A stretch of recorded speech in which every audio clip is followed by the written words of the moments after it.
So what are you working on in gymnastics right now? There's like a move you're trying to...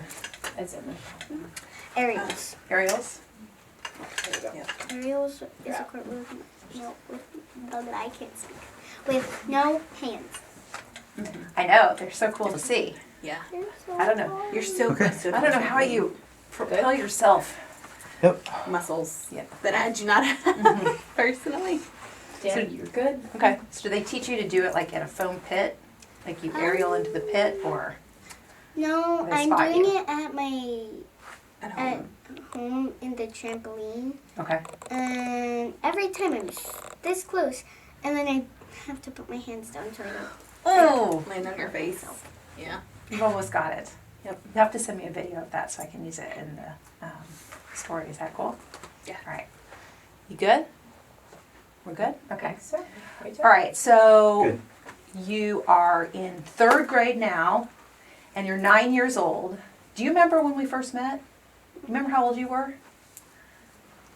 It's a long time ago. I think you were 4. Maybe? Yeah, 3 or 4. Yeah. 3 or 4. You were here for the giveaway show, and we've talked. You had one of the rooms, one of the St. Jude rooms. Do you remember that one? Do you remember what your theme was in the room? It was Lion the Witch and the Wardrobe when Lucy first entered. Mm-hmm. I can't remember. It was pretty cool. Yeah.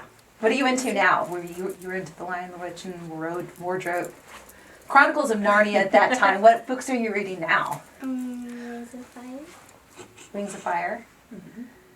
And what else are you doing? Gymnastics? School. In school. Homework? Lots of homework? Yeah. Yeah. So do you still go back to St. Jude? Tell me about that. So it's a 2-day trip. And when we got there, we stopped at Tridota, and they said we were in Domino's Village, and Mom has taken pictures of Domino's Village being built, and we finally got to stay in it.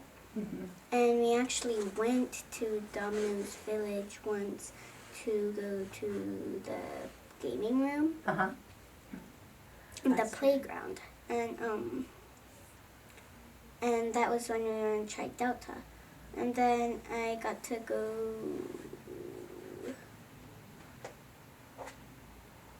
And yeah. Is there a favorite doctor you like to see? Tell me about like the doctors or the nurses is there anyone you like to go and see when you do go? Who's your favorite person to go see? Who's your Cookie. Cookie. Yep. You love to go see Cookie. Who's Cookie? She is she's not a nurse. She's not a doctor. No, she's not a doctor. Cookie is kind of everywhere. Like, she's support staff, but I don't know exactly what her title is. But I Cookie also made has her been... a picture. You made her a picture of what? A big heart. Aw. Yep. And then who else do you like to go see? We always go see a handful of people, but one of them is Dr. Lucas. Yep. Who's Dr. Lucas? Does he do? Do you remember? he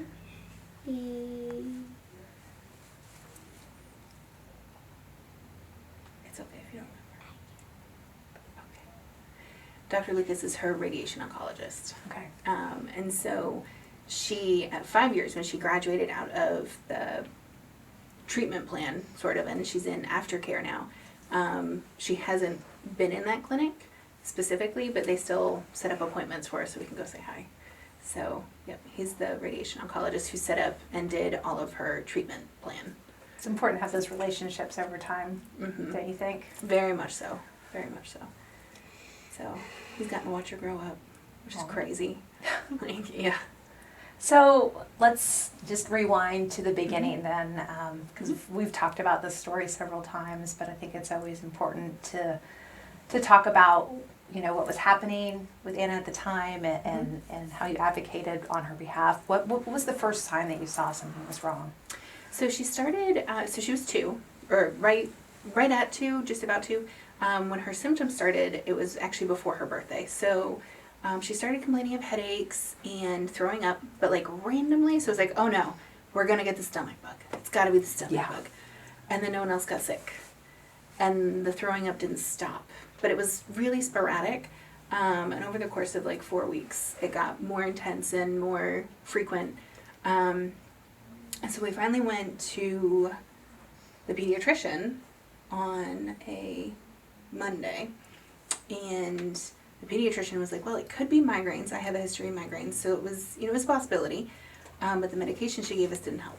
And so we waited a week. We were trying that out. And then that following Sunday, we went back to the pediatrician, and she's like, let's give it 24 hours. We'll get to Monday. We'll see where we're standing. We'll go from there. Well, that Sunday night, she got so sick. She couldn't stop dry heaving. Her head, like you could just tell, she was just so pitiful. Just did not feel good. And so that night, we called again. Thankfully, it was the same pediatrician we saw Monday. We saw Sunday morning. So she had been on call that whole week. So it was nice to have that option. And she was like, well, you can go to the ER tonight, or you can go to radiology consultants in the morning. And I was like, well, we're going to the ER. We need answers. And thankfully, Lynchburg General took us back immediately, took it seriously, which I was kind of surprised. I'm like, I'm showing up with a 2-year-old who's got a headache and throwing up. Like, everyone's going to look at me and be like, she's got the flu. Like, what's wrong? But they took it seriously, which I appreciated. And that's how we started on our journey. They did a CT scan and said there's something in the scan and you need to go to UVA immediately. And UVA started the process and did her big surgery. And so they removed the tumor, which is amazing, and they clarified everything. And they were How big was the tumor? The size of a golf ball.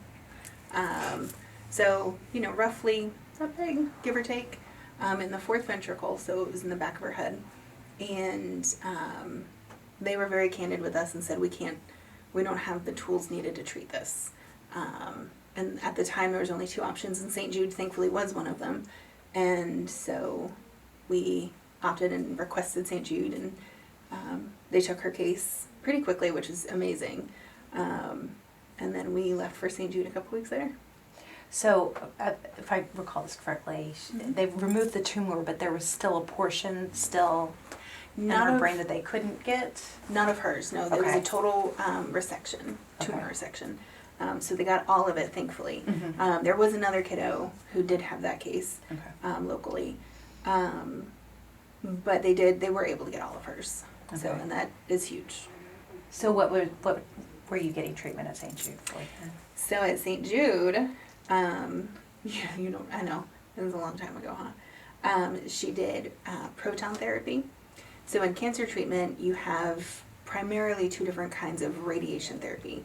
You have photon, which is, think like a flashlight beam. Like, it's wide, it's going to hit everything in its path, and it's going to damage the cancer cells, but anything else that's there, it's also going to hit that. And then you have proton therapy, which is very narrow, so like a laser beam.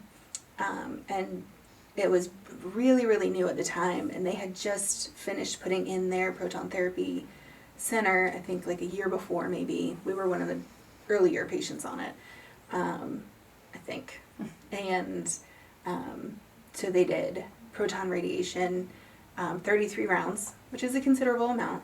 And then they've covered everything. They've watched for late impact. Even now, like even this last trip, they were doing testing to see how has this impacted her, how can we help, what interventions might be needed, what ways can we make this better, what can we improve on. And so it's really neat to see how that program's grown over time. Yeah. And I'm really grateful that they continue to support her in that process. So they did the 33 rounds, you said, and how long of a time span were you there for that treatment? Roughly 8 or 9 weeks. So basically what they do is you go and you get set up. That takes a week to a week and a half, and then you start treatment, and that's every day. So she would go under full sedation every day, and they would take her back and do the treatment, and I would go pick her up, and then we'd have other appointments and stuff too. And then from there, so it was every business day. So 5 days a week. That was our morning started at like 6 a.m. We had to be in the Red Frog Clinic. I don't know if you guys were able to see it, but it's like the sub basement all the way down at the bottom. And we would go to Red Frog, and they would. You have been there, yeah. Do you remember the staircase, the musical staircase? Yeah, you have been there. And so we would start. I would drop her off. They would do all their prep, and once she was sedated, I would head upstairs and go grab breakfast usually, and then I'd get a phone call like an hour-ish later that she was waking up, and go pick her up in recovery, and then we would go to all the other appointments and do all the things. So you lived on campus for 8 weeks then? Yep, we lived in Ronald McDonald House, so it was a block or two away, so not real far, and then we would just drive from Ronald McDonald to campus. So, but when we've gone back, we've stayed on campus because they have like short-term housing, and then they have some longer-term housing options now. And then Domino's Village is fantastic, but that is their newer, longer-term housing. I think you like Domino's Village too, huh? Yes. So you had follow-up after her initial treatment at St. Jude. Talk to me about that. So for 3 years, we went every 4 months. So it's 3 times a year. It was March, July, and November for 3 years. So it was a lot of driving. And then for 2 years, it was every 6 months. And then now it will be once a year until forever. We don't have an end date. So In 2023, you got big news. we did get some big news. You want to share what your news was in 2023? I became cancer-free. You were officially cancer-free. What did that feel like? Shocking. Shocking. I mean, for all that you'd been through, were you excited? Were you like, talk to me about like? I told Mom, like, Luke that same year he was having a Nerf ball party.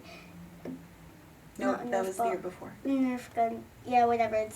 And I'm like, Mom, we need to do a cancer-free party every single year. You can't do it everywhere. But you had a big one that did. first year, didn't you? Yeah. Tell me about that. Our friend, she surprised us. Mm-hmm. She And did. She got me pretty good. and her mom also was telling my dad to go get. Oh, Mom. I started crying, and a friend was like, "You need to go take care of your wife," and he knew why I was crying. He realized that our other friend didn't. But one of our battle buddies had come down from New York to celebrate with us, and we had a huge party. It was like And our other friend. so many people. It was great. It was really great. What was it like for you to get that news? It for the official final cancer-free, like, we're no longer just no evidence of disease, because that's what you are the first 5 years, is they won't say cancer-free till you hit that 5-year mark. It was like a huge weight off our shoulders of like, okay, we made it. That was the finish line for us. And of course it's not really, but it was the big goal for that time, was to get to 5 years. So I remember just sitting out in Memphis and just sobbing. It was like the sunrise the next morning, and I was just crying because of relief, because you're just like, okay, we made it. We did it. Yeah. So She's a strong girl. Indeed. You've been willing to share your story with us. Now I'm going to start crying. Why is it important for you to sit down and do this? Because, you don't have to. You're rushing around trying to get to gymnastics and do all the things. Why do you feel Mom life. like it's important for you to take part in the campaign as well? Yep. St. Jude gave us something that we didn't think we were going to have, and that was a future with her. Anaplastic ependymoma grade 3 is the most aggressive of the ependymomas and the most life-threatening. And at her age, there was not very many options, and there was a very real possibility that we wouldn't make it to that 5-year mark. And it's important to share that because St. Jude gave us this future. You know, I get to see her do flips. I get to see her do cartwheels. All her amazing cartweels. Aerials. Yeah, the aerials. Not quite. But we're working on it. And to be able to share that, because we're not in a position to give back to St. Jude what they gave to us. But we can advocate and help and tell people and say, please support them. Because they really do everything they say they do, and then they do 1,000 things they can't tell anybody about. You know, like she was 2, and we were out in Memphis, and it was just me and her, and there was one time she was real mad. We were trying to get to the cafeteria. You were 2. You don't remember. Yeah, but I remember. So And one of the doctors walked in the opposite direction. I'm struggling with this 2-year-old who's just upset and just, you know, what do you do? Because they're upset, and she just woke up from sedation, and she kicked her rain boots off, and he's laughing and grabbing her rain boots and playing with her and getting her calmed down and giving me that moment to just catch my breath. And that was just such a small thing and such a big thing at the same time, and St. Jude does that. But that's not something that they're going to put on a campaign. Oh, we put rain boots back on toddlers. Like, that's not something that you tell people, you know, but that's something I can tell people. And that's something I can turn around and say, they taught her how to do an MRI awake so she can eat breakfast. You know, you don't think about that unless you're in that world. You know, we were talking about treatment. If you're not in it, you don't realize a 2-year-old to go under sedation has to be without food. And so they purposely and carefully schedule their appointments so that the youngest kids go first because they have to be NPO, they can't eat, so they get to eat earlier. But that has huge impacts as you get older, so they teach these kids how to do this really bizarre task that nobody really thinks about until you're in it. Once you're living in it, you're like, oh, of course, this makes sense. But like, that's not on a commercial. So to be able to go and share our story and explain why people should support them and why they really are who they say they are, and the gift they give the families in the middle of it. We've never had to worry about where we're going to stay when we get to Memphis. I don't even think about it. Short of calling St. Jude and making sure all the appointments are lined up and stuff. You don't think about, I don't think about food while we're out there. I don't even have to worry about it. I'm not looking up restaurants that I know that we can get in and eat or do anything because they make sure that's taken care of. You know, it's stuff like that. They say, you know, you don't have to worry about a bill, but there's so much more than that. Like, that's huge. That's huge. I've seen what our, you know, insurance explanation of benefits had looked like at that time I saw it. Did you almost drop the bill on the ground? So many times that I was like we would never have been able to pay for it. We would never have been able to handle it. And it just, I think God used them to provide in such an incredible way. And so it's important to me to be able to share that. And to also tell other families in the middle of it, there's hope. There's hope. There's options. If you haven't tried St. Jude, please reach out to them. It's super rare until it's your kid, and then you have no idea what to do. And so the more we can share our story, you know, and just put it out there for people, the more likely they are to have the resources they need. Yeah. And I think just being able to focus on her, and whether it's when you were in treatment or even just the yearly visit, because I know just being a mom is a lot. So having that load taken off, that you can really just say, okay, we're going to go, and this is our yearly visit, and not have to worry about that other stuff as well too. Yeah, it's amazing. I don't have to try and coordinate, you know, where we're going to stay, where we're going to eat, how we're going to get there, how, you know, all these little details. Like, it's just off my plate, which is amazing. And there's, you know, it's the little things that you can't always you can't articulate how much that means. But it's huge. What's your favorite place to eat when you go to St. Jude? Ooh, that's gonna be a tough one.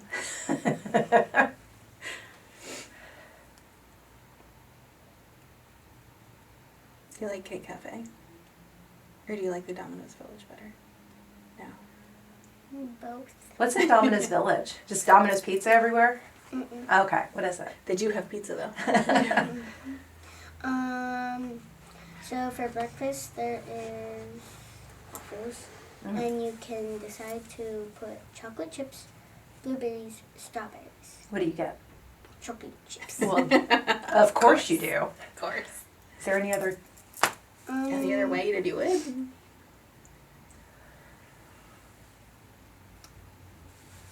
Oh, and there's also different types of sodas. Mm. I think your favorite part of Domino's though is the ice cream. You remember?